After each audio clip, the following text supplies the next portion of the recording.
ఆదికాండం 27వ అధ్యాయం 30వ వాక్యం. ఇస్సాకు ఏం చేశాడట? యాకోబుని ఏం చేశాడట? చెప్పాలనా? ఏం చేశాడు? 29వ వాక్యం చదివాను. జనులు నీకు దాసులగుదురు.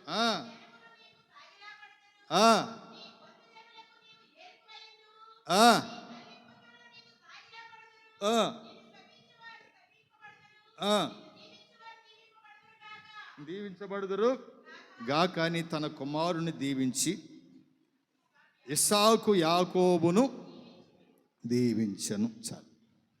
నేను అంటాను, మూడోదిగా,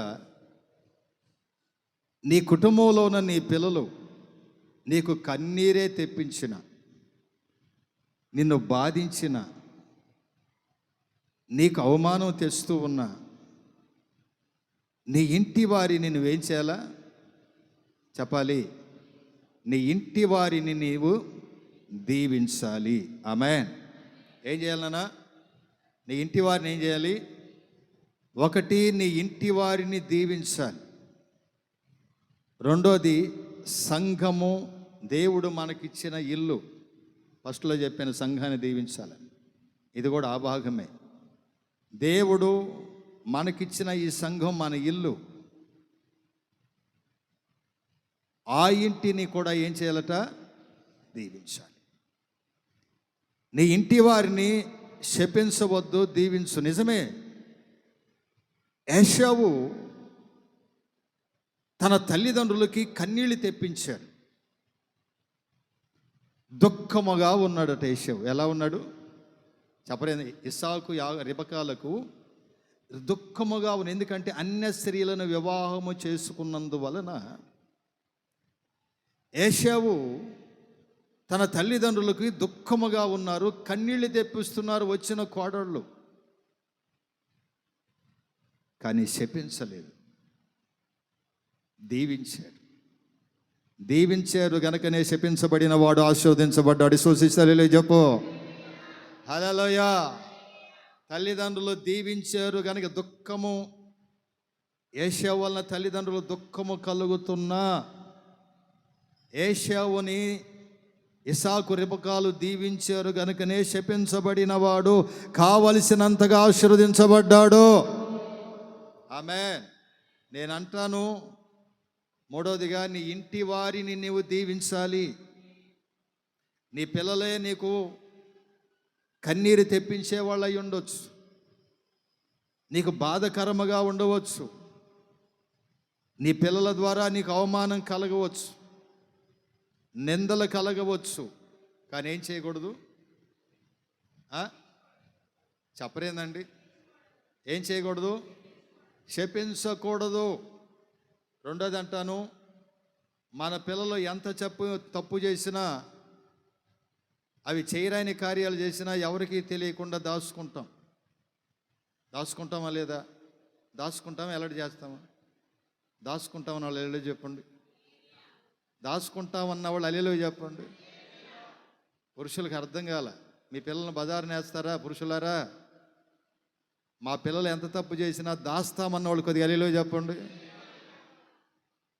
వీళ్ళంతా వాళ్ళ పిల్లల్ని బజారుని వేసేవాళ్ళు. వీళ్ళందరూ అల్లెలు చేయడం చేతులు కూడా. తప్పులు దాస్తారా? ఎల్లడి చేస్తారా? దాస్తామన్న వాళ్ళు కొద్దిగా అల్లెలు చెప్పండి. చేస్తారా? అయితే సంఘములో ఎవరు నీకు కనబడ్డా దాసి గద్దించాలే కానీ బజారు పాలు చేసేవంటే నీ అంత దౌర్భాగ్యుడు ఇంకొకడు ఉండడు. అర్థమైందా?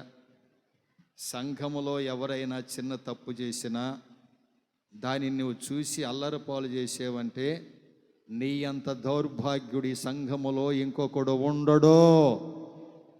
నీ కన్న పిల్లలు చేయరాని కార్యములు చేసినా నీవు దాచుకుంటున్నావా లేదా? అలాగే ఈ సంఘములో ఎవరైనా చిన్న తప్పు చేసినా గద్దించి బుద్ధి చెప్పాలి తప్ప సేవకుడి దాకా తీసుకొచ్చి నీవు బజారు పాలు చేసావంటే నీ అంత దౌర్భాగ్యులు ఈ మందిరములో ఇంకొకళ్ళు ఉండరు.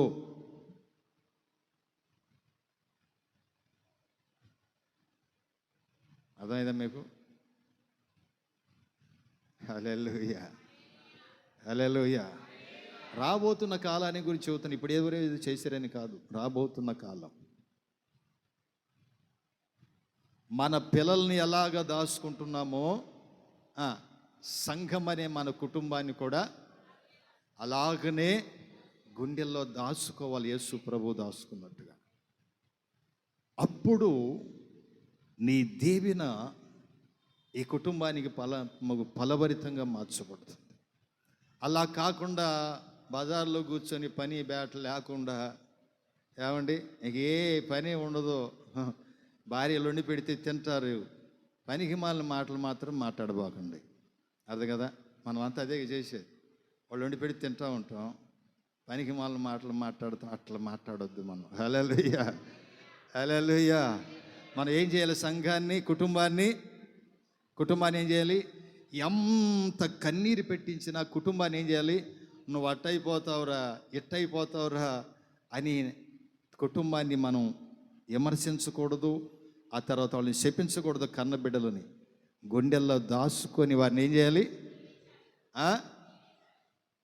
స్కూళ్ళని అవమానపరిచేయన్ని,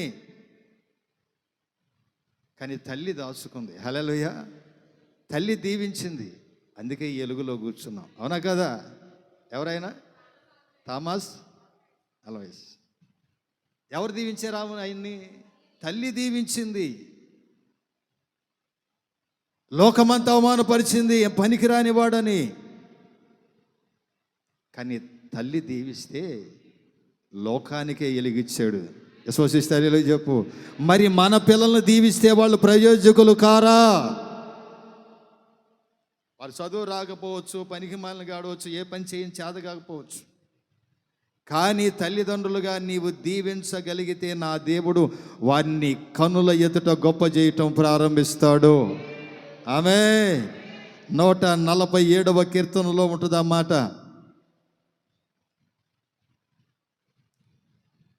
నీ గుమ్మపు గడియలను బలపరిచి ఉన్నాడు, నీ మధ్యను నీ పిల్లలను ఆశీర్వదించి ఉన్నాడు. ఆమేన్. ఆయన ఏం చేస్తాడు తెలుసా? నీ నోట దీవెన వచనము నీ పిల్లల మీద ఉచ్చరించగలిగితే నీ కనుల ఎదుట ఎవరైతే పనికిరాని వారు అనుకున్నారో, వీడికి చదువు రాదు, వీడు చదవలేడు, వీడు అల్లరి చేస్తాడు, వీడు చదువుతాడని పాస్ అవుతాడని నమ్మకం లేదు అనుకుంటావా? వాడిని దీవించి చూడు, నీ కళ్ళ ఎదుట వాడు ఆశీర్వదించడం ప్రారంభించబడతాడు. యశోశిస్తారో చెప్పు. తల్లిదండ్రులుగా నీవైనా, మనమైనా, నేనైనా శపించవద్దు. అది ఎంతటి శాతగాని వాడైనా వాడిని దీవించటం ప్రారంభించు. ఖచ్చితంగా నా దేవుడు ఉన్నతమైన స్థితిలోకి నడిపిస్తాడు. ఆమేన్. హల్లెలూయా, హల్లెలూయా. ఏం చేస్తాడు? మనం తెలియక అనుకుంటావు, నేను చనిపోతావు, నువ్వు ఎట్ట బతుకుతావు. నువ్వు బతకలే. మే చచ్చిపోతే, మీ నాన్న చచ్చిపోతే నువ్వు బ్రతకలేదా? మీ తాత చచ్చిపోతే మీ నాన్న బ్రతకలేదా? మనం కూడా బ్రతుకుతాం. హల్లెలూయా. అయితే దీవించు. ఏం చేయాలి? దావీదు మనసారా సొలొమోనును దీవించాడండి. దావీదు మనసారా సొలొమోనును దీవించాడు, అంతే. ఆమేన్. దీవించాడు కనుకే ఉన్నతమైన శిఖరాల్లో నిలబడ్డాడు. ఈరోజు నేను అంటాను, నీ పిల్లలని నీవు దీవించు చూడు. ఇప్పటి వరకు చదువు రానివాడు, పని చేత కానివాడు, ఎందుకు పనికిరానివాడు అని నీ ఎవరిని గురించి అయితే నీ ఇంట్లో అనుకుంటున్నావో వారి మీద నీ ఆశీర్వాదపు వచనము ఉచ్చరిస్తా ఉండు. ఒక రోజున నీ కనుల ఎదుట గొప్ప చేయబడతాడు. హల్లెలూయా. ఏం చేయబడతాడు? కనుల ఎదుట గొప్ప చేయబడతాడు. ఆమేన్.